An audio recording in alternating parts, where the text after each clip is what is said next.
अच्छा एजाज साहब, आपके होने का फ़ायदा उठाते हुए अभी हमने देखा है कि एक जस्टिस तारिक महमूद जंगीरी साहब की एक सनद जो थी वो जाली निकल आई, उनको फिर बेंचेस में बैठने नहीं दिया जा रहा।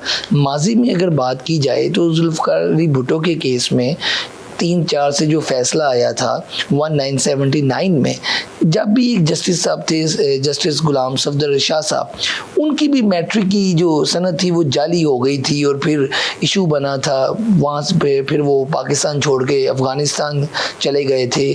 आप क्या समझते हैं ये जो सनदें जाली निकल आती हैं, ये वाकई कोई ये क्या मसला है? ये अब कहा जाता है कि जो जस्टिस तारिक महमूद जंगीरी साहब हैं ये इमरान खान के जो केसेस थे उनमें भी थे और उनको बेकसूर वगैरह ठहराते रहे थे।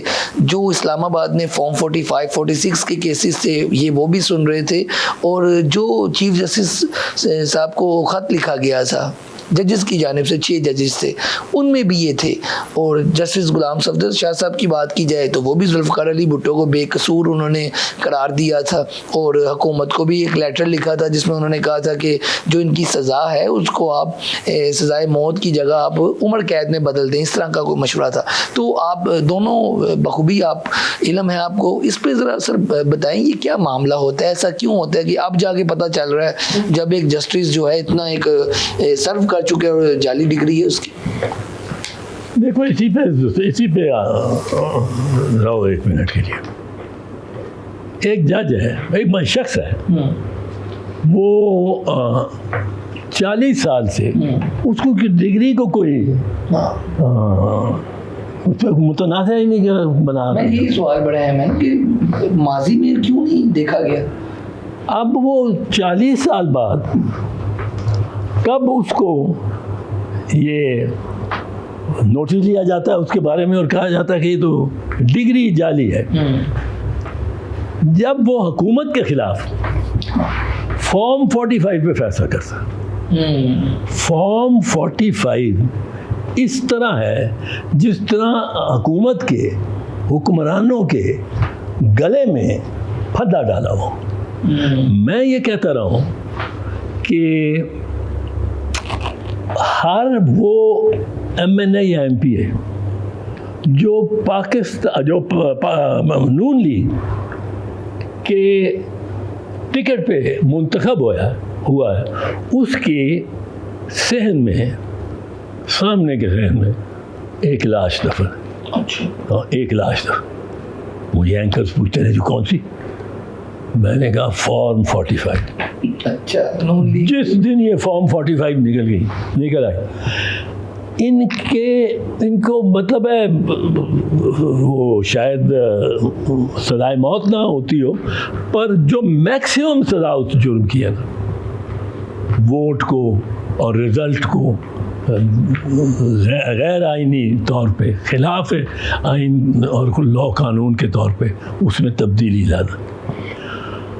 अब वो कहते हैं वो किस वजह से, मैंने कहा देखो फॉर्म 45 वो फॉर्म है जिसमें आप, वो फॉर्म ही ऐसी बनी जिसमें आप हर कैंडिडेट का और हर पोलिंग स्टेशन से जो उसको वोट मिले हैं वो लिखा।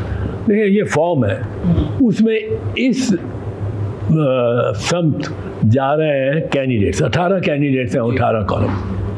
अब इस तरह जा रहे हैं नहीं, ये आपके पोलिंग स्टेशन पे, या इस पोलिंग स्टेशन पे कौन जीता है और कितने और उसको वोट मिले, तमाम कैंडिडेट्स के तमाम वोट जो हर पोलिंग स्टेशन में मिले हैं वो इस कैंडिडेट्स के नाम और इस पोलिंग स्टेशन। अब उसको आप सामने रखते हैं तो आपको पूछें, मैं पूछता हूँ, हम दोनों इलेक्शन ऑफिसर्स हैं कि ये मुझे बताएं सर, आप सीनियर हैं, आप ये 132 पोलिंग स्टेशन में आज़ाद खान जो कैंडिडेट है उसको कितने वोट मिले? आप कहते हैं ये तो ये आज़ाद खान का नाम है, ये 132 पोलिंग स्टेशन या हर एक। अब उसको निकाल दें आप तो फॉर्म 47 ही रह जाती है जो कि आखिरी टोटल वोट है। अब आप उस वोट को अगर आप उसको ज़ाया करना ख़त्म करना चाहते हैं तो आप फॉर्म 45 को डिस्ट्रॉय कर दें और कहें जी ये रिजल्ट है जो आपने अपना बनाया। उन खानों में भी आपने चेंज किया हो, मतलब कि टोटल देख लें जो कैलकुलेशंस हैं वो हो। और ये मियां नवाज शरीफ की जो फॉर्म 45 है वो इलेक्शन पिटीशन ने खुद अपनी वेबसाइट पे लगा दी और उसमें यास्मीन राशिद के पहले जो रिजल्ट जेन्युइन रिजल्ट था उसमें कोई 1,15,000 बने और मियां नवाज शरीफ के 13,000। अब वो 13,000 यास्मीन राशिद को 1,15,000 नवाज शरीफ को दे दी और वो ओवर राइटिंग हुई भी है। वो कई वीलॉगर्स ने वो दिखाया। अब अगर उसका वो फॉर्म 45 बाहर आ जाए तो वो तो गए तो क्या। लेकिन आज़ाद साहब ये जो जस्टिस साहब की हम बात करें, तारिक महमूद जंगीरी साहब की या माजी में जस्टिस गुलाम सफदर शाह साहब की, ये जो इनकी डिग्रियां जाली, इस पर कमेंट करें कि आप ज़रा पहले माजी के जो जस्टिस गुलाम सफदर शाह साहब थे उनके हवाले से बताएं क्या वाक़या था, उनकी जो जाली डिग्री का मामला था वो क्यों हुआ था, क्या वाकई वो जुल्फ़िकार अली भुट्टो साहब को जब उन्होंने बेकसूर करार दिया तो यही इशू बना था? देखिए, जुल्फ़िकार अली भुट्टो शहीद की जो ज़िंदगी थी और जो उसके स्टेक थे ज़िया-उल-हक में, वो जितना ज़िया-उल-हक के लिए आप जिंदा रहना ज़रूरी था उतना ही उसके लिए ज़रूरी था कि जुल्फ़िकार अली भुट्टो को शहीद को शहादत दे।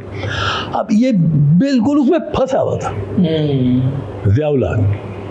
और लोग कहते थे एक कब्र है, 2 लाशें हैं, इसमें अंदर जाना। अब ये जो गुलाम सफदर शाह, जस्टिस गुलाम सफदर शाह, ये उन 3 जजेस में था जिन्होंने बरी किया था। 7 जज कुल थे, 4 जज अनवारुल हक चीफ जस्टिस, ठीक है, करम इलाही चौहान, नसीम हसन शाह और जस्टिस मलिक मोहम्मद अकरम। मलिक मोहम्मद अकरम वालिद थे ये जो हमारे अटॉर्नी जनरल भी रहे हैं, और मलिक मोहम्मद कयूम जिनकी बड़ी कंट्रोवर्सी हुई है। अब 3 जज जो इख्तिलाफी जिन्होंने जजमेंट दी, उनमें अपने चीफ जस्टिस हलीम, मोहम्मद हलीम और दुराब पटेल और गुलाम सफदर शाह।